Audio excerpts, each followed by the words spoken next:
कल्पना सब कुछ करके दिखा देती है।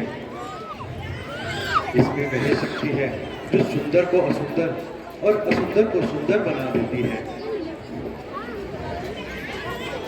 तुमने वनों के कांटों को फूल माना तो वक्त अच्छा गुजर गया।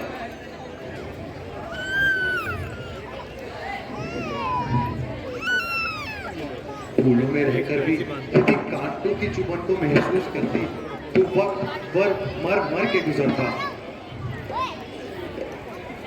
नाथ, कई लोग तो महलों में रहकर भी दुखी हैं और कई अपनी टूटी फूटी कुटिया को ही स्वर्ग मानते हैं।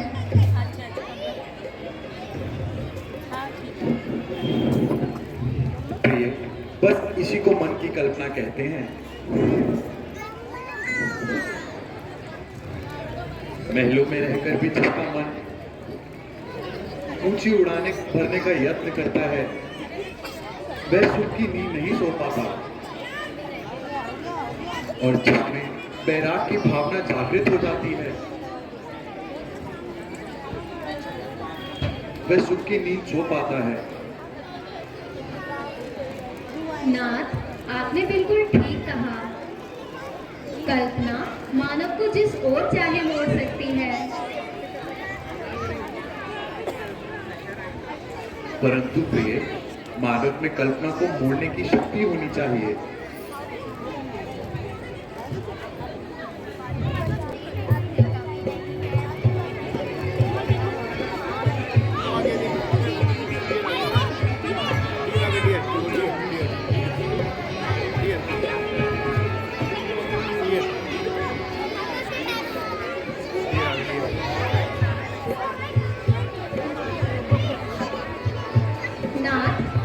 देखिए कितना सुंदर हिरण है। वह वन की सुंदरता का किस प्रकार चौकड़ियां भर भर कर आनंद उठा रहा है। ठीक कहा प्रिय, वह अपनी मस्ती में बेधड़क होकर घूम रहा है। स्वामी, कितनी सुंदर और लुभावनी इसकी खाल है। प्रिय, इसमें कोई संदेह नहीं।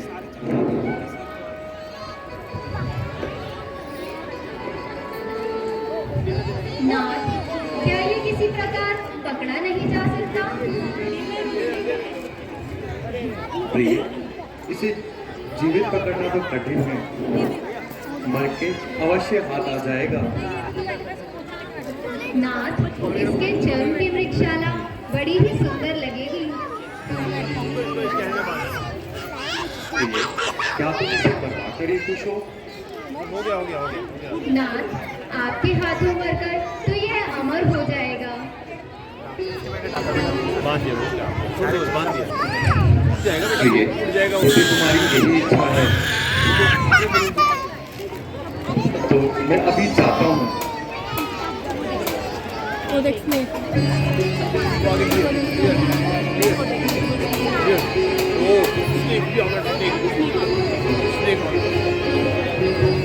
लखन, तुम सावधान होकर रहना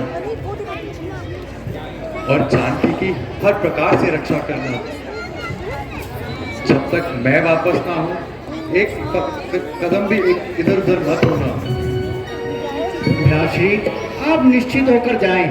मेरे होते हुए माता श्री पर किसी प्रकार की आँच नहीं आएगी।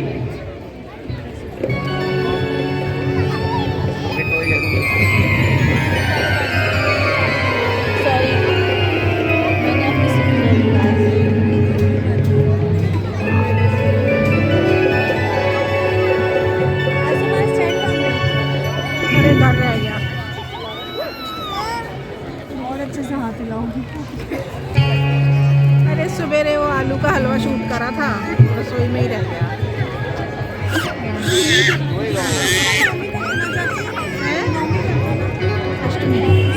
आज व्रत करा था ना।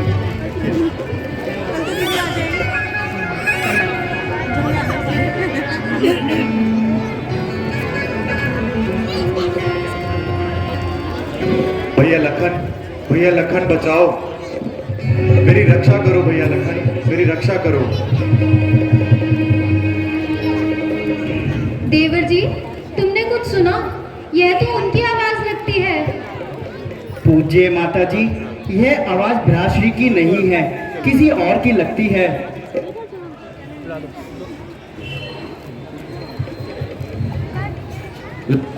लखन मेरी रक्षा करो, लखन मेरी रक्षा करो।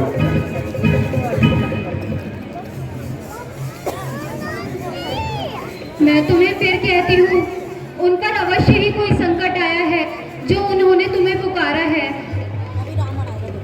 माता जी, यह आवाज भ्राश्री की नहीं है, आपको कोई भ्रम हुआ है। तुम जाने में संकोच कर रहे हो, इसलिए मुझे उपदेश दे रहे हो। सकल संसार के संकट जो क्षण में दूर करते हैं, पड़ेगा उन पे क्या संकट जो सबके संकट हरते हैं। संकट वो भी त्रिलोकी के नाथ पर। कुछ तो सोच समझकर मुझे जाने की आज्ञा दीजिए।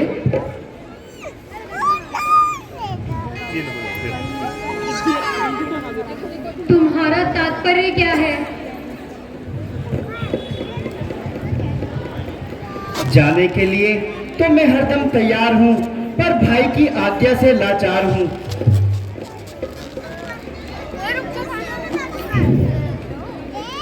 परंतु आज तुम्हारा रूप कुछ बदला हुआ नजर आ रहा है।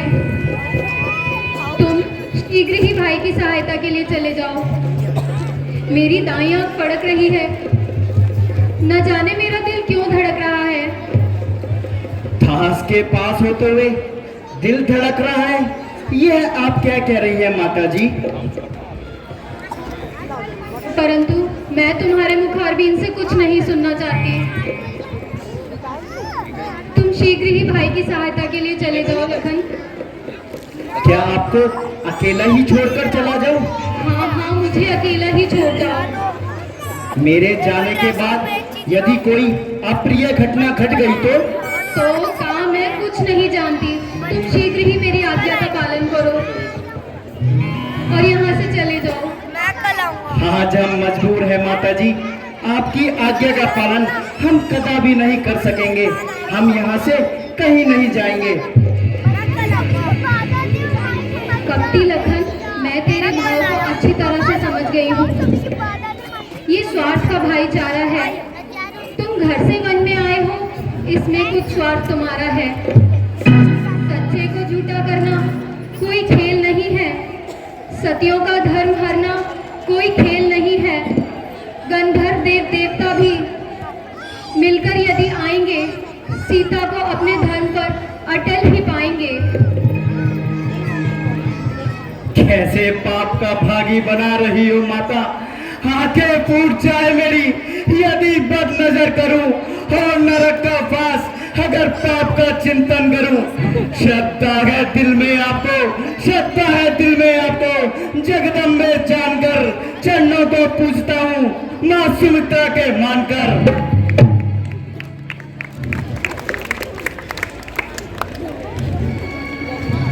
बस बस रहने दे, क्यों बातें बनाता है।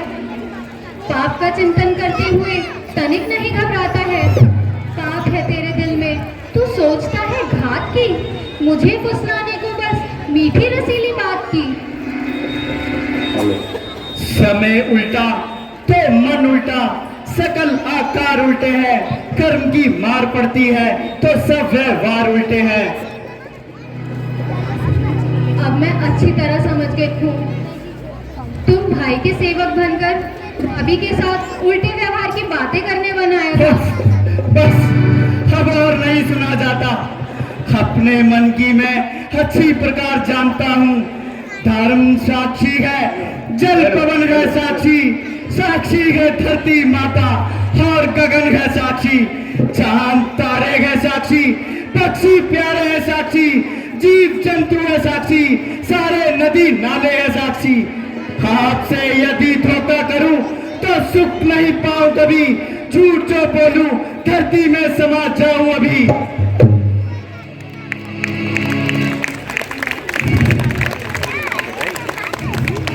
तगड़ी करो।